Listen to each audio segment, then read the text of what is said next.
시작합니다. 안녕하세요, 이입니다.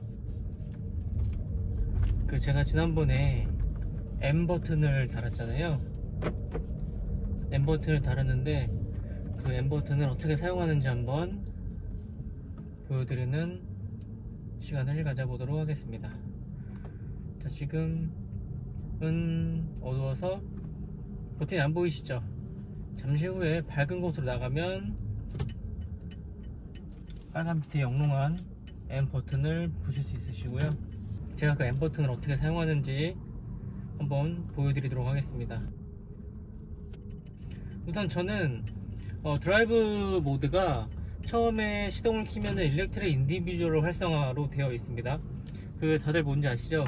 메뉴에서 카의 설정에 주행 모드에서 일렉트릭 인디비주얼 들어가시면 여기서 일렉트릭 인디비주얼 표준 설정이라는 메뉴가 있습니다. 전 이거를 항상 해놨기 때문에 차량이 처음에 시동이 켜지면 일렉트릭 인디비주얼 모드로 시동이 켜지게 됩니다. 자, 그러면 일렉트릭 인디비주얼 모드로 시동이 켜지고, 그리고 저는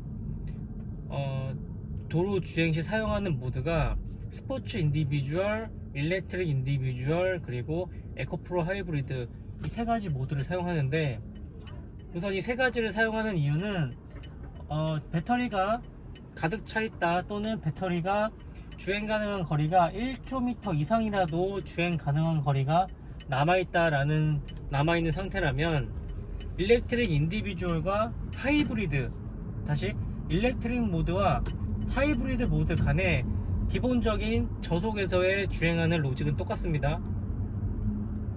주행하는 배터리가 물론 많이 적으면 많이 적을수록 하이브리드 모드에서 엔진 개입하는 시간이 좀 더 빨라집니다. 60km로. 하지만 배터리가 많다는 가정하에서는 일렉트릭 모드와 하이브리드 모드 간에 배터리를 소진을 하는 모드는 똑같습니다. 그리고 일렉트릭 모드와 하이브리드 모드는 회생 제동도 똑같고요.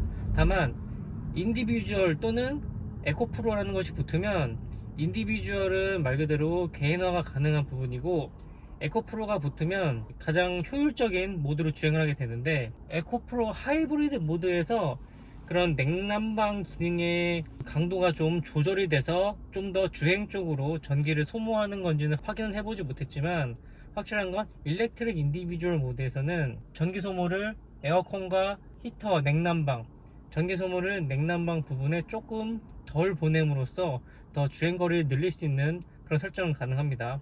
자, 그래서 일렉트릭 모드와 하이브리드 모드는 기본적으로 같다라고 보고 들어가시는 것이 더 편하다고 생각돼요. 그래서 저는 각기 다른 모드, 스포츠 인디비주얼과 일렉트릭 인디비주얼과 그리고 하이브리드 에코 프로 모드를 사용합니다. 일렉트릭 인디비주얼 모드에서는 저는 설정을 에코 프로 이런 것들을 다 제거했고, 그 이유는 실질적으로 전기 모드로서의 효율성을 더 중시하시려면, 실질적으로 전기 모드로 차를 더 많이 타시려면 하이브리드 에코 프로 모드가 전기 모드로는 더 적합한 것이 맞습니다. 그 이유는 타력 주행을 하지 않기 때문에 기본적으로 타력 주행하지 않는 모습이 조금 더 연비에 이득입니다. 그렇기 때문에 전기로서 주행을 많이 땡기고 싶으시다 하시는 분들은 하이브리드 에코 프로 모드로서의 주행 연습을 하셔서 이 발컨, 엔진이 개입하지 않는 부분에 대한 발컨을 연습하셔서 주행하시기 좋다고 봐요.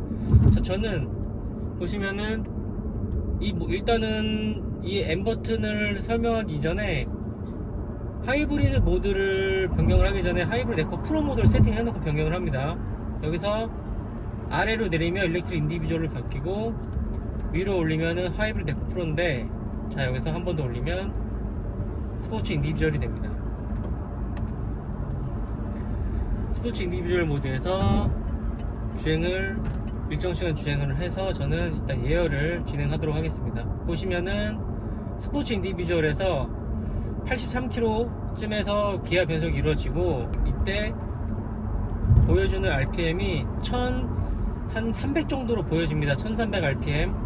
굉장히 낮은 RPM 수준이에요. 그래서 이 상태로 저는 이 낮음의 유온 게이지가 낮음이 아닐 때까지 정상 유온으로 올라올 때까지 스포츠 인디비주얼 모드로 80km 정도 수준에서 낮은 RPM으로 주행을 이루어줍니다. 과거에는 버튼을 손을 내려서 이 드라이브 모드 변경 버튼을 만져줘야 됐었는데, 지금은 이렇게 이런 상황에서 버튼을 내려주고 그러면은 하이브리드 에코 프로가 됩니다. 하이브리드 에코 프로 모드로 조금 타력 주행을 진행해주고,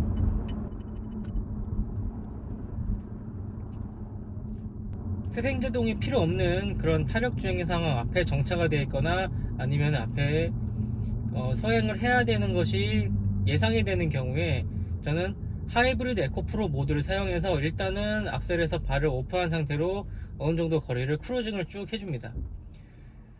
물론 이제 도로 상황이 80km 제한에서 크루징을 하면 거의 한 75km 이전까지 떨어지지 않아요. 그 도로 흐름에 방해되지 않는 수준에서 크루징을 지속적으로 진행해 주다가 이제 내가 제동을 해야 되는 시점이 다가오면, 슬슬 속도를 감속해야 되는 시점이 다가오면 일렉트릭 모드로 변경을 해서, 일렉트릭 모드는 회생제동이 바로 발생을 합니다. 회생제동이 바로 발생하기 때문에 일렉트릭 모드로 변경을 함으로써 회생제동을 끌어오고, 그리고서 정차하기 이전에 브레이킹을 살살 브레이킹을 시도를 해서 정차할 때까지의 최대한의 에너지를 회수할 수 있는 부분은 회수를 하고, 그리고 굳이 사용하지 않아도 되는 에너지는 사용하지 않는 방법으로 주행을 하고 있습니다. 흔히 말하는 저의 발컨 방법인데, 이거는 발컨을 하시는 방법들이 다들 어떤지 모르겠습니다만, 저는 최소한의 브레이킹과 적시적소의 악셀링을 통해 가속을 이루어내고, 그리고 크루징 또는 회생제동을 활용을 하는데, 저희 차는 회생제동 단계를 조절할 수 없기 때문에 저는 이제 이 M 버튼을 통해서 하이브리드 에코 프로 모드는 회생제동이 없고 일렉트릭 인디비주얼 모드는 회생제동이 있습니다. 이렇게 두 가지로 저는 회생제동을 발생시키고 발생시키지 않고로 활용을 하면서 주행을 하고 있습니다. 그래서 보시면은 정차 시에는 일렉트릭 모드로 주행하는 것이 유리한데요. 그 이유는 생각하지 못한 그 정차일 때 재출발 가속 시에 생각보다 많은 양의 악셀링이 들어가면 엔진이, 자 지금 같은 경우에 살짝 밟아주면, 지금은 일렉트릭 인디비주얼 모드이기 때문에 엔진이 개입하지 않지만 보통 이 정도로 달려주면 엔진이 개입할 수밖에 없어요, 하이브리드 모드인 경우에. 그렇기 때문에 저는 정차에서 어느 정도 속도가 올라가기 전까지는 일렉트릭 모드로 사용을 하고, 그리고 속도가 많이 올라갔다 싶으면 바로 스포츠 모드로 전환을 해줍니다. 스포츠 인디비주얼 모드로 전환을 해줘요. 하이브리드 에코 프로 모드를 언제 쓰는지 상당히 궁금해 하시는 분들이 많은데, 하이브리드 에코 프로는 그냥 정말 원활한 도심에서 그냥 살짝 크루징만 해서 악셀만 살짝 밟아가는 평지에서 그냥 속도만 유지하면서 가고 싶으실 때 하이브리드 에코 프로 모드를 사용하시면 됩니다. 자, 원래는 제가 지금, 자 보시면 이런 식으로 일렉트릭 인디비주얼 모드로 사용해서 약간 악셀을 세게 밟아도 엔진이 개입하지가 않습니다. 그리고 이제 올림픽 도로에 접어들게 되는데, 올림픽 도로에 접어들어서 제 목표 속도가 83km가 제 목표 속도입니다. 지금 원래 스포츠 인디비주얼 모드 전환을 해야 되는데, 지금은 그냥 에코프로 하이브리드 모드를 보여드릴게요. 에코프로 하이브리드 모드 같은 경우에 이런 식으로 주행을 하면서 악셀에서 가속을 가지고 악셀에서 발을 떼서 크루징, 회생제동 없이 크루징, 악셀을 가져가지고 악셀 발을 떼고 크루징, 목표 속도 도달하면 스포츠 인디비주얼 모드 변경해서 엔진을 주행을 해줍니다.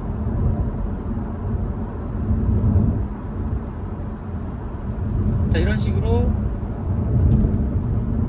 제가 만드는 연비 주행은 이런 식으로 일렉트릭 모드와 하이브리드 에코 프로 모드와 스포츠 인디비주얼 모드를 적재적소에 조합해서 최고의 효율을 좀 끌어내는 방법인데, 제가 지금 여러분들께 말씀드렸던 것 중에 한 가지가 뭐였냐면,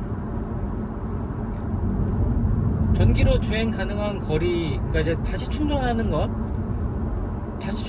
것을 한 사이클로 보고 그 사이클 안에 이렇게 모드들을 변경하면서 주행을 하시라고 말씀드렸는데, 굳이 전기를 먼저 소진을 할 필요가 없습니다.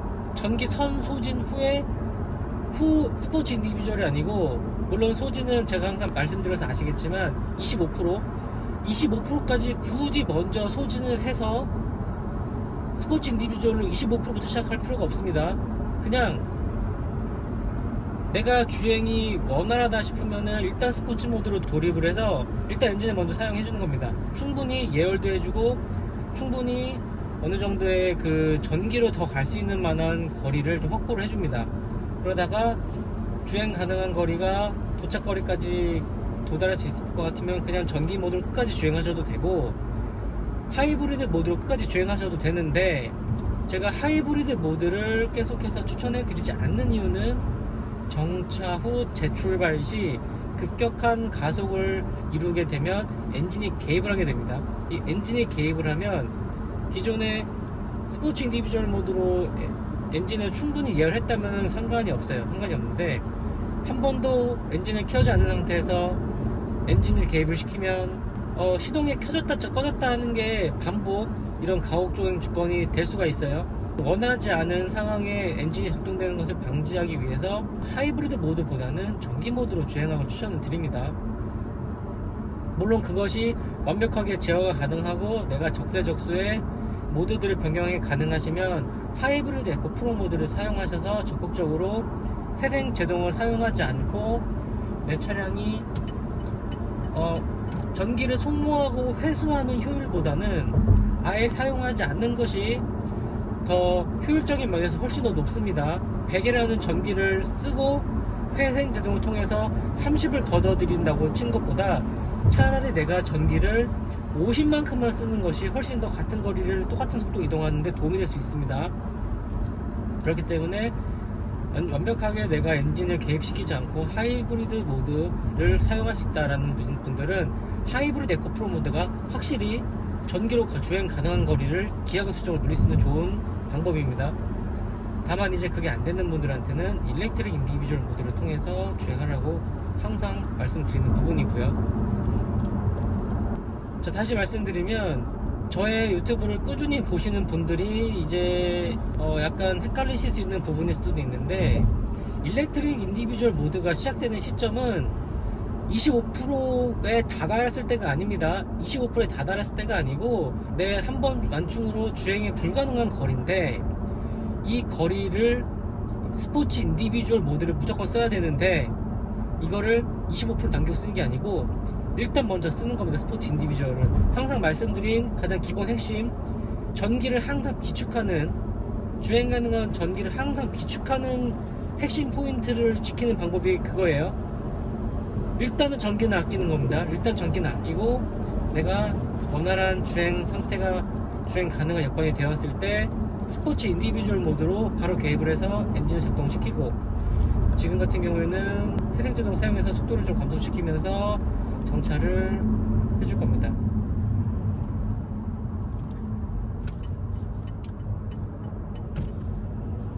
저는 저 앞에서 다른 데로 가야 되기 때문에 차선을 좀 변경하도록 하겠습니다.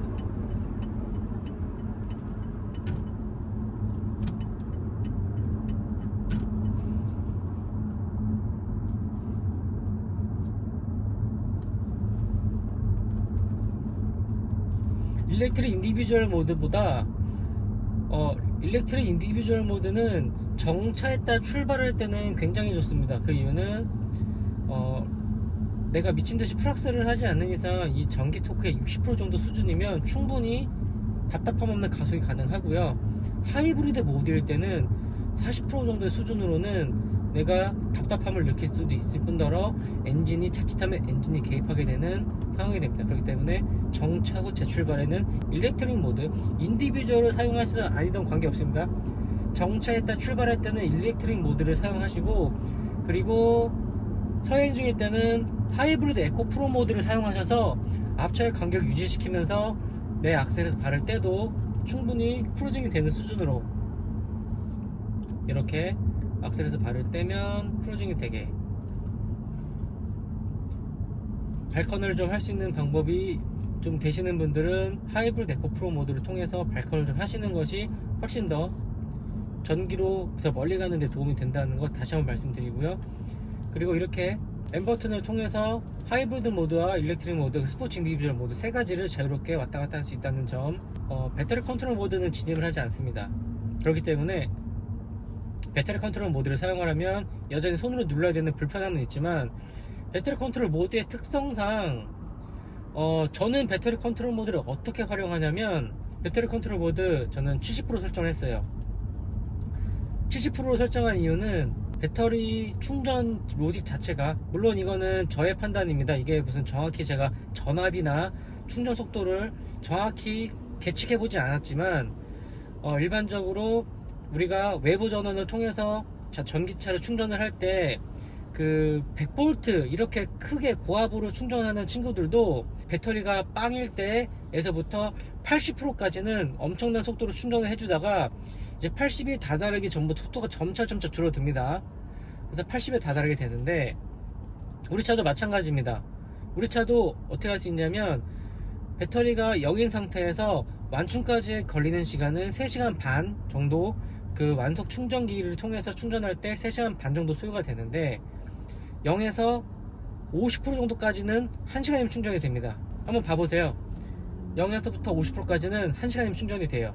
그럼 나머지 2시간 반 동안 나머지 50% 채운다는 얘기인데, 이것도 제가 정확히 전압을 계측해보지 않았지만, 배터리 사이클을 좀 더 확보하기 위한, 배터리에 좀 더 보호를 하기 위해서 분명히 속도 제한을 뒀다고 생각합니다. 충전 속도 제한.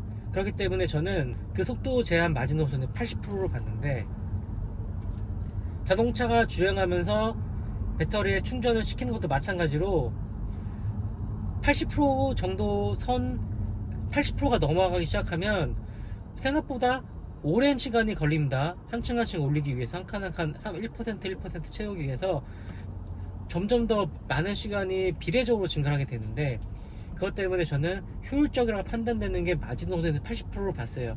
80%로 봤는데, 해보니까 지난번에 제가 한 600km 정도를 이제 충전 없이 주행해봤는데, 주행하다 보니까 80%까지 도달하는 게 굉장히 더딥니다. 그래서 70%로 저는 설정을 했습니다. 최근에 2박 3일 정도 거쳐서 충전 없이 600km인가 700km인가 주행을 했어요. 근데 그때 주행을 어떻게 했냐면, 일단은 막히는 구간은 당연히 전기 모드로 주행을 했고요. 하이브리드 모드 또는 일렉트릭 모드를